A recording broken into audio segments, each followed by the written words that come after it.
Diabetic patient যদি হয় সেক্ষেত্রে কি শুধু ফ্রোজেন শোল্ডার নাকি যে কোনো মাসেলেই স্টিফনেসটা বেড়ে যাবে? কোলাজেন যেখানেই আছে তাদের কিন্তু গ্লাইকোসাইলেটেড কোলাজেন তৈরি হচ্ছে, তাদের ওই কোলাজেনটা স্টিফ হচ্ছে অটোমেটিক্যালি। ওই জন্য তাদের একটা ইনজুরি বা নয়িং পেন হওয়ার একটা টেন্ডেন্সি থাকে। তাদের এই যে আমরা বলি টেনিস এলবো হয়েছে, রিস্টে পেন হয়েছে, কার্পাল টানেল হয়েছে, এই টাইপের বিভিন্ন প্রবলেম যেগুলো আমরা স্পোর্টস ইনজুরিতে নর্মালি ধরে রাখি, এই টাইপের প্রবলেমগুলো তাদের পারসিস্টেন্ট হয়ে থাকে। আচ্ছা, অনেকে দেখেছি আল্ট্রাসাউন্ড থেরাপি করে, সেটা কি এফেক্টিভ?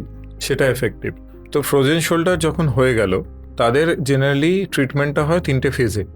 তো যখন পেইনফুল আছে তাদের জেনারেলি আমরা ওষুধের দ্বারা, ফিজিক্যাল থেরাপি বা আল্ট্রাসনিক থেরাপি যেটা আপনি বললেন, এই টাইপের ট্রিটমেন্ট দিয়ে তাদের পেইনটা প্রথমে কম করা হয়। তারপরে তারা স্ট্রেচিং এক্সারসাইজ বা বিভিন্ন ধরনের পেন্ডুলার, ওয়াল ক্রলস, এই টাইপের এক্সারসাইজের দ্বারা তারা মাসেল স্ট্রেংথ এবং ক্যাপসুল স্ট্রেচিং এক্সারসাইজ কিন্তু তারা করে। নেক্সট স্টেজে হয় কি স্ট্রেংথ গেনিং, এবং ওটা রিকারেন্স যাতে না হয় আবার, তার জন্য একটা রেগুলার আমরা এক্সারসাইজের মধ্যে শিডিউল দিয়ে দেওয়া হয়। এই টাইপের এক্সারসাইজ কিন্তু তাদের করে যেতে হবে, না হলেই আবার ডায়াবেটিক্স বা এদের ক্ষেত্রে রিকারেন্স হওয়ার একটা খুব বেশি চান্স থাকে। অ্যাডভান্স কেসেসে কখনো কখনো ইঞ্জেকশনের দিকে আমাদের যেতে হয়, বা ইভেন মাইক্রোসার্জারির দিকেও কিন্তু ফ্রোজেন শোল্ডারের জন্য যেতে হতে পারে, যদি ব্যথা হতে থাকছে এবং অন্যান্য ট্রিটমেন্ট কিন্তু কাজ করছে না, এবং তার সাথে ফ্রোজেন শোল্ডারের সাথে অন্য মাসেল টিয়ার বা কিছু হয়ে আছে, যার ক্ষেত্রে ধরুন মাসেলটা এতটাই টিয়ার আছে, সেটা যদি ট্রিট না করা হয় সার্জারির দ্বারা, সেটা আবার ফ্রোজেন শোল্ডারে পরে আবার রিকারেন্স হওয়ার চান্স থাকে।